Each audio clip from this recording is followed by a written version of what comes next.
Joy POV. Nasaan na bang babaeng iyon? Erg! Nakakainis! Magandang umaga po, ma'am. Hey, did you see my daughter? Tanong ko sa babaeng empleyado, ngunit mabilis naman itong umiling. I rolled my eyes. Walang kwenta. Nakatingin sa akin ng mga empleyado ni Clark. You didn't see her? Agad naman silang umiling. Napakuyom na ng kamay ko sa galit. Saan ba kasi yung batang yun? I'm planning to surprise Clark cause it's his birthday today at mukhang nakalimutan niya yun. I'm just talking to my husband's secretary but hindi ko alam na nawala na yung pasaway na anak ko sa tabit ko. Hindi ko siya hawak kasi I'm holding a cake on my other hand at ang kabila naman ay may hawak na cellphone. I frustratedly groaned. Nabubwisit talaga ako sa batang yun palaging sagabal. Tinalikuran ko na sila at nagtungo sa unahang lobby and I saw a man there setting. Maybe he saw that kid. Hey you! Agad kong sabi ng nasa harap ko na siya when I got his attention, ay tumaas ang mukha niya. Oh, ang gwapo niya. Kung wala ang Clark ko, I'll definitely flirt with him talaga. What? Oh, bakit suplado? Niwala kong makitang emosyon sa mga mata niya. Anong ginagawa niya dito? Did you see my child? She's a girl wearing a pink dress and a purple hair clip. Bahagyang umawang ang bibig niya at agad na umaktong parang may iniisip. Yeah, I think I saw her. She's heading that way. Sabi niya habang tinatawag ang private elevator papunta sa office ng asawa ko. Napairap naman ako. That kid is annoying. Salamat, sabi ko na lang sa kanya at pumunta agad sa private elevator since mukhang wala naman siyang pakialam. How can I surprise Clark if nauna na yung batang yon? Oh my God, I will punish her later. Danica POV. My name is Zaya. Masiglang saad sa akin ng malgalig na bata. I think she's 4 or 5 years old. Bumitaw na siya sa pagkakakapit sa akin at ngayon ay bibo ng kinakausap ako kahit nabubulol pa siya. Sinong kasama mo? Matamis kong tanong. Napakaginda niya at napaka-inosente ng muka. I'm with my mommy. It's daddy birthday today and we surprise him. Bibong sa agmito maliban na lang dahil medyo nauutal at nabubul talaga siya. Paano ang isang maliit na batang babae ang nagsasalita ng ganyan? Birthday ng daddy niya, pero ba't dito siya napunta? Baby, I think dapat kasama mo si mami mo ngayon and wala ata dito sa floor na tong daddy mo. Empleyado siguro dito ang tatay niya. Ang swerte naman at may maganda at maligalig siyang anak.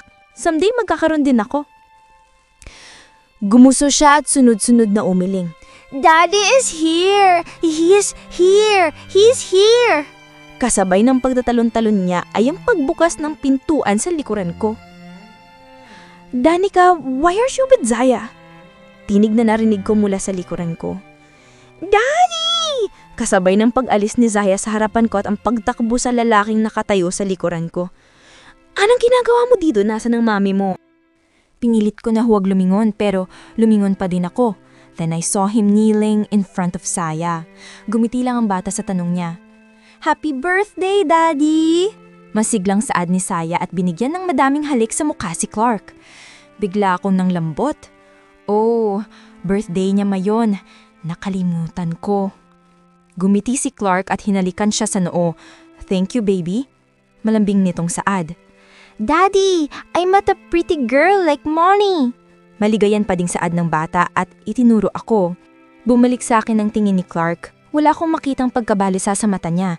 Maybe he's thinking that I already know it. All that I can see in his eyes is yung kaunting pangamba. Bahagya akong naisip kung para saan iyon, pero tila okupado din ang utak ko at hindi makaisip ng maayos. He really has a child now, a beautiful daughter, pero ba't hindi naman ata niya kahawig? Baka hindi malakas genes niya. Ninitian ko sila ng bahagya. I should go now, saad ko, pero nakita ko ang paglalamlam ng titig sa akin ni Clark. And, happy birthday? Pagkatapos kong sabihin niyon, ay agad akong tumalikod. Pero, Clark, honey! Oh my God, Zaya, I've been Sabay mismo kaming natigilang dalawa at parang sumabog sa utak ko na ito ang dahilan ng bahagyang tangamba at takot sa mga mata ni Clark kanina. Nakita ko ang ex-husband ko ngayong araw. Nakita ko ang anak niya ngayon at ngayon. Nakita ko ang ex-best friend ko. Nakita ko sila sa parehong lugar at oras. Oh wow, anong meron ngayon? Nauna ako makawala sa pagkabigla at pinatapang ko ang aking muka. I can feel the tension building at ayokong mas lumala pa.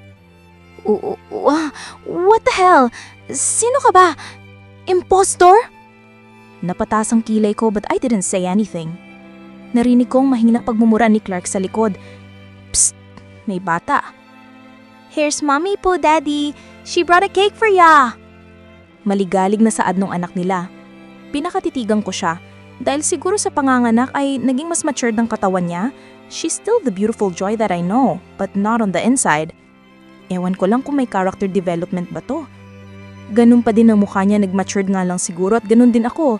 Magkasing tangkad lang din ata kami. Sophisticada pa din at maarteng tignan. Revealing pa din siya manamit. Nakatingin sa akin ng gulat niyang mga mata. Wala na saysay na magsinungaling ngayon. I'm tired and Chase is waiting. It's been 2 hours. Naiinip na yung panigurado. Hindi akong imposter dito. Makahulugang saad ko sa kanya. Ayoko ding makasira. I don't want to bring back the past. Ayoko ding makasira. You're not wrong. I'm Danica Santillon, your ex-best friend and your husband ex-wife. And yes, I'm not dead. Diretsong nakatingin sa kanyang mga mata habang sinasabi ko iyon. Ang kaninang pagkagulat at pagtataka sa mga mata niya ay napalitan ng galit at inis. Lalakad na sana ako palampas sa kanya pero bago ko pa man magawa ay dinuro ako nito. You! What are you doing here? Naggagalad niyang saad. Malayo-layo siya sa akin, napansin ko din ang pagtalim niya ng tingin sa likod ko. Don't think something funny, I'm here for work. Walang emosyon kong saad, pinasadaan niya ang kabuuan ko. I'm the new rank 1 model of Victoria's Secret and your husband chose me to... I'm not her husband, Danica. We're not married. Napataas ang kilay ko sa pagputol sa akin ni Clark at sinabi iyon. Ayokong pansinin ang laman ng mga nasasabi niya. Mula akong pakialam, pero bakit hindi pa sila kasal? Asawa! Mas lalo atang nainis si Joey. I'm not a liar. I'm here because your husband chose me to endorse the product of his company. Mukhang napansin niya ang pagkaseryoso ko at mas lalo siyang nagalit. I can also heard Clark's small curses behind me. Ngayon ko lang naisip, bakit hindi na lang itang asawa niya ang kunin niyang endorser? No, you must be lying. It's not you. Ngayon ay sigaw na niyang saad. Ako lang ang nangunguna sa VC at kung may iba man ay hindi ikaw yun. Galit na sigaw niya. Napabuntong hininga ako. I don't want Manager Lou to know this. Napapailing na saad ko, bahagyang paata siya nagulat sa nabanggit na pangalan. I'll go now. Akmang lalakid na uli ako pero bigla niya na lang ako nangagala itina sinugod at sinampal. Agad ako napahawak sa kanang pisngi ko dahil sa sakit. What the heck? Wala silang character development. Ano ka ba, Joy? Oh my mommy! Nasaktan si Miss Pretty! Rinig kong magkasabay na saad ni Clark at ng anak nila. Hindi ako maniniwala. Patayin ka na! Patay ka na dapat! You go to hell! Akmang susugudin niya ako ng sampal ulit pero naunahan ko na siyang sampalin. Dinaluwa ko na, nakakainis eh. Pasensya sa bata. Pwede ba wag kang tanga, Joy Sheena Alvarez? Mukhang naubos na siya sa sinigaw ko kaya nangagalay niyang tinapon sa gilid ang box na hawak niya. At akmang susugudin na ako ng sabunot ngayon but before she can even lay a finger on me again, someone pulls her away from me. Saktan mo siya at maaga kang makakita ng impyerno.